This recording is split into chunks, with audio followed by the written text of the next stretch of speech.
Bonjour, bienvenue sur 1, 2, 3 Stop, la chaîne où la politique c'est du sport. Et là, il va y avoir un bon entraînement. Je vous propose donc les 7 trahisons de Macron. Et ça va être du costaud. Donc, la première trahison, c'est la plus récente. On va prendre celle-là. Donc en fait, c'est simplement la dissolution. Pourquoi la dissolution? Parce qu'en fait, il trahit son propre camp, puisque il y aura moins de députés Renaissance au final, et plus de députés Rassemblement national qui, me semble, est pour Macron l'ennemi déclaré. Donc ça fait un petit peu bizarre de voir ça.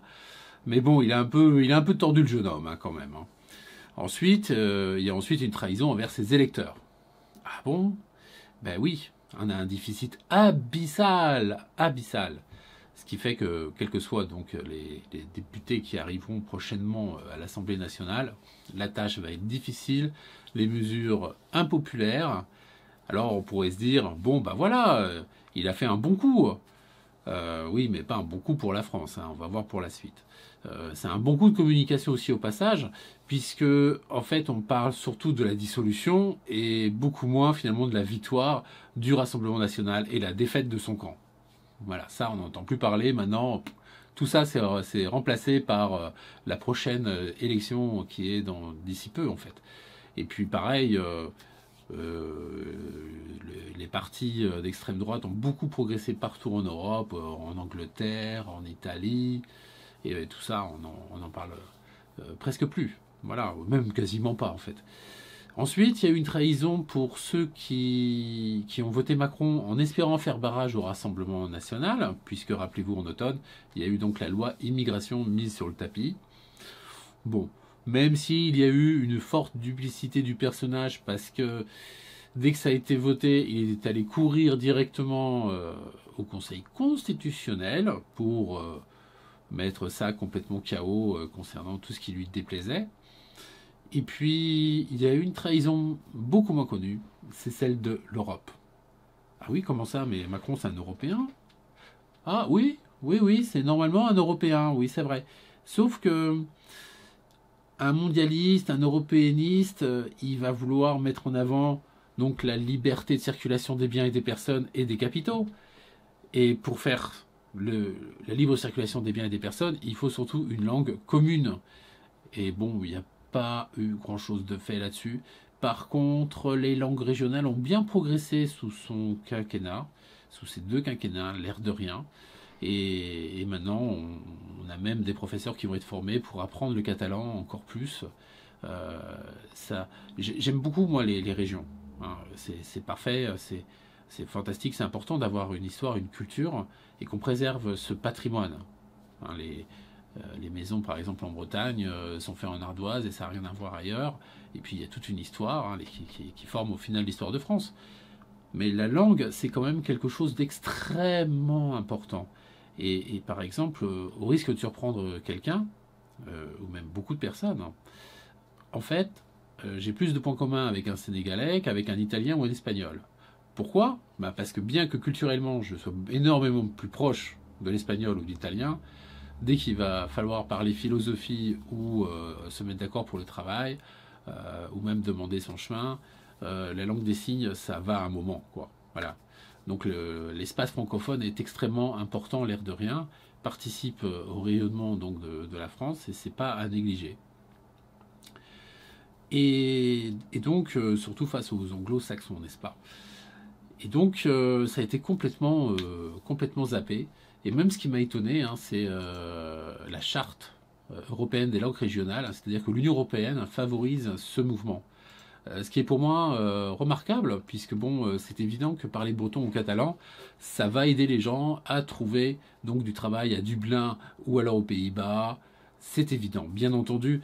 Et en plus, il va falloir payer donc ces professeurs. Ça va déjà qu'on a du mal à avoir un bon niveau en maths et en français. On a régressé au test PISA de manière spectaculaire.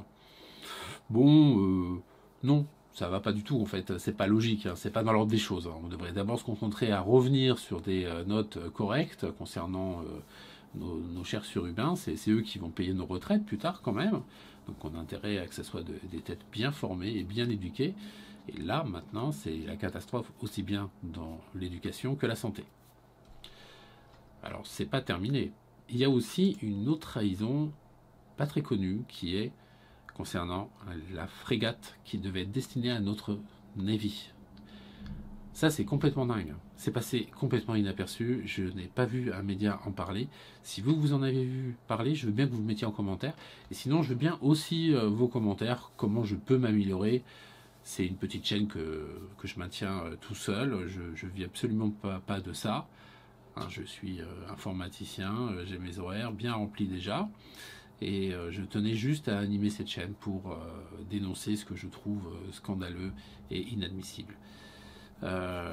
Donc, les partages aussi, hein, parce que sont bienvenus, parce que je suis pas sûr que cette vidéo sans partage va faire beaucoup. L'algorithme, quand il va voir de quoi je parle, il va avoir peur. Donc en fait, on a vendu une frégate qui était destinée à la France, donc aux Grecs, cette année en avril.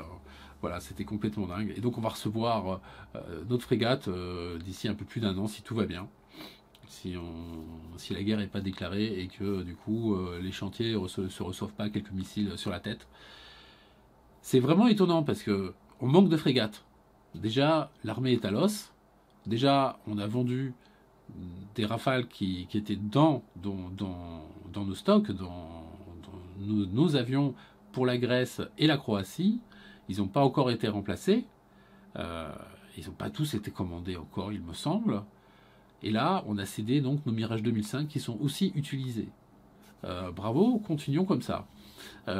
C'est quelque part aussi une trahison sur la sécurité donc des Français à mon goût. Voilà, ça fait quand même... alors si je récapitule, hein, ça en fait celle de Contillet, trahison vers son propre camp, trahison vers les électeurs, trahison vers les JO. Ah, les JO, j'ai oublié, c'était ça les JO, c'est ça, celle-là que j'ai oublié. Bah oui, parce que en fait, c'est le pire moment. On est à 1 mois des JO. Comment voulez-vous qu'une nouvelle équipe puisse prendre possession de tous ces dossiers qui sont complexes? La logique des choses, s'il aurait voulu penser aux Français, il aurait dû d'abord écoutez, la présidente de l'Assemblée nationale qui lui avait suggéré, écoute, on va faire ça à tête reposée, on va voir si on peut pas encore faire quelques alliances. Et puis sinon, si au bout d'un moment, au bout de quelques semaines, il voit que ça marche pas, et qu'il se dit non, finalement, j'ai bien réfléchi, j'ai pris le recul, on organise ça en septembre, et pas dans la foulée. Là, ça fait un peu précipitation, ça fait un peu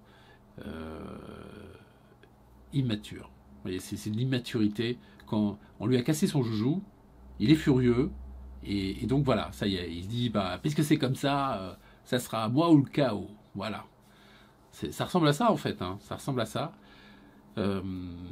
Vu comment il construit le gars, ça pourrait être aussi possible qu'il décide de démissionner au bout d'un moment, puisque ça ne fera pas un deuxième quinquennat complet, et donc il pourra encore se présenter.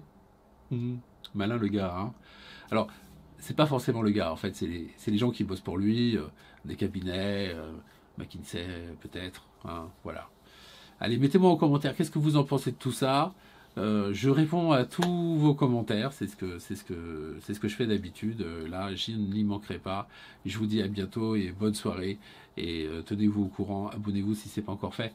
Je pense qu'il y a des infos intéressantes. J'ai fait aussi une vidéo sur la dette qui est pas mal non plus. Et ça décolle pas beaucoup. Et je veux bien vos commentaires comprendre pourquoi elle décolle pas, ou si c'est l'algo qui a décidé que ça décollera pas. Voilà. Allez, salut, ciao. Bien le bonjour chez vous.